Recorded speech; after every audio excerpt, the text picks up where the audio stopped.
Now's the first time I start thumbnailing, meaning small, rough sketches to record my idea for myself.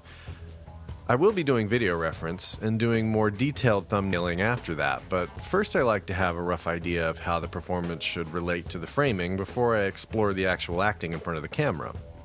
So, I'll begin by taking my basic staging idea in my head and start sketching out what I think the rough body attitudes might be for the shot.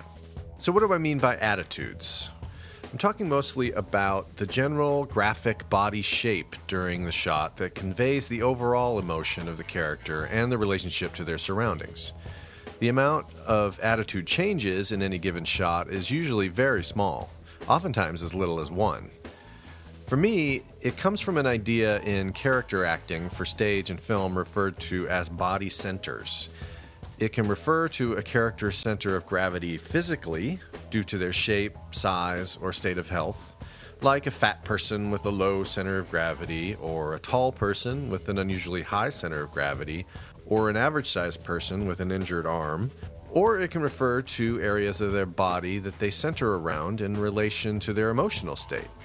Are they fearful, proud, confused, happy, hurt, lost? In each of these emotional states, a character can be centered much differently. This is what I mean by their overall attitude for a scene. Broad comedy scenes can use multiple attitude changes as a device to provoke laughter or stick a single improbable or incongruent attitude to the same effect, but usually, any given scene is based around very few, if not simply one, attitude. It's helpful to think of a puppeteer's approach to this kind of acting.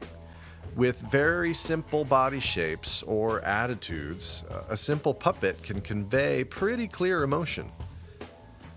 These attitude poses are different from acting beats. We'll talk more about beats later when I start analyzing my video and plan my blocking, but for now, just rough attitudes are fine for me to plot out what I'm doing before I get in front of the camera. So, let's take a look at the idea I've come up with and how I've chosen to stage it. Alright, so here's what I was thinking. The guy speaking the line obviously made a mistake. Some classic foul up, something that is immediately visual because he's not describing it to the person, he's just apologizing for it and trying to turn a situation into something better. Like, is he speaking on the phone to somebody? Is he standing face to face with somebody? Is he cowering, behind somebody? Or is it going to be sort of a comical moment where he's much bigger than the person that he did something to? So I came up with some ideas in my head as I was just listening to it, like maybe he was a painter and he was painting a portrait of somebody and that person, it was obviously terrible. Maybe he was on the phone just apologizing for something random. Like, I thought, what could be simple? Could he be outside someone's apartment door, like maybe leaning on the door? Could he have run over somebody's cat, spilled somebody's urn that contained the ashes of a loved one, a glass of wine on his date's dress, something on a friend's carpet, or run his car through somebody's garage door? I came up with one that I think is probably going to work, which is a guy who is a barber, and he accidentally shaved a reverse mohawk, shaved a row, bald, down the person's head who's sitting in his chair. Because I think I can do it as simply as having one prop, which would be the clippers, and I probably would have to have another person in the shot, but that person doesn't need to be animated at all. If I had, let's say, the chair, and there was a person in it, and I thought, well, here's the relationship with people. I thought it could be a little kid and a grown-up barber.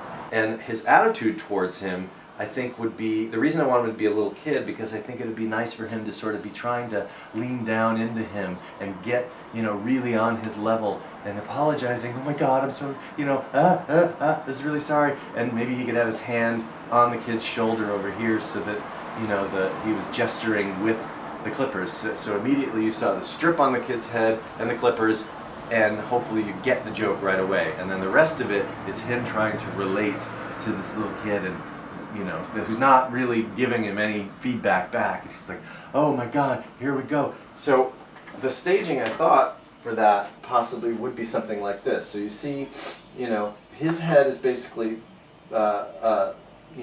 center frame, and the kid is a little bit lower, just sitting up on something right now. And his posture, his attitude towards him, is trying to sort of lean down into him. And I might even, use this sort of area up and down just to have his head kind of come down to get eye level with him, and then back and around and kind of circle around in this area. But he's basically in an attempted submissive posture behind the kid, as if they're both looking into the mirror that a barber usually has. So I think basically I'll be staying within these general attitudes for the whole thing. This kid emotionless and flatlining, strip on his head, relating to the clippers, and this guy being relatively submissive and bringing his head sort of down to his eye level, playing this circular area in here. And I think that might work. So I'm going to give it a try. After listening to the audio track a couple thousand more times, I'll set up the camera and start capturing some performance based on the ideas I'd explored in my thumbnails. I also want to be open to any variations that come to mind while I'm recording, so I try not to limit myself too rigidly. Once I think I have a good set of takes based on my original idea, I make sure I do a set of improvised takes on whatever comes to mind. It's usually something closely related to the core idea, but sometimes I allow myself to veer off on a weird tangent if the mood strikes me. One way I encourage looseness in my performance is to perform the dialogue without the looping audio in the background. This allows me to be free from imitating the particular pattern or tempo of the actor's performance and see what other variations spring up if I simply deliver the line myself. I do this a lot, actually. I think it makes me feel like I get to embody the character more rather than just being a mimic. So after I've exhausted whatever ideas I may have had, I'll sit and watch the recording. Not yet analyzing the movement, just trying to get an impression of which takes or parts of takes are the most engaging and appealing. I'm not looking for the broadest performances or the most pushed facial expressions. I'm really only looking for the most natural performance that I feel I attach to as an audience and that really feels like the character I'll be trying to portray. To me, it's not important that I caricature the performance in my video reference. That task I reserve for later as I block it. Right now, I just want to mine the most emotional and mechanical information that I can to store as, well, reference. Now I choose the take that I like, or edit together pieces of different takes and begin to analyze. At first, what I'm looking for are the main acting beats. Now, what are these beats I keep referring to? Well, I think people define them a bit differently from each other. In my mind, acting beats represent moments of emotional change in a given scene of dialogue, like signposts on an emotional map of the character, sometimes referred to as the golden poses. I think of these things kind of as the same thing. Usually these poses don't correspond directly with the words being spoken. They more often follow the lead of the inner dialogue or the subtext, what the character is feeling about what they're saying.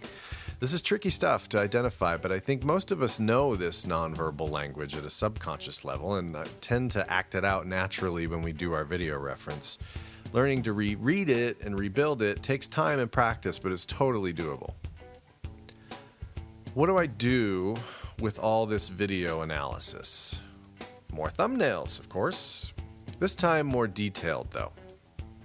Alright, so now I'm gonna go through my video reference and kind of pick out all the basic acting beats that I really like out of it. Find those poses that really communicate what I want to communicate inside the character's head, and look at some of the rhythms and see where I can sculpt them to kind of tone them down, and other parts that I can push, and basically get all of my beats lined up and find a nice pleasant phrasing and some really broad, rough poses. That's as far as I really go in my thumbnailing. I don't go so far as to start breaking down the motion of it. I just want to get the the phrase laid out and find out what poses really communicate what I want the character to be thinking at a particular point in the shot. So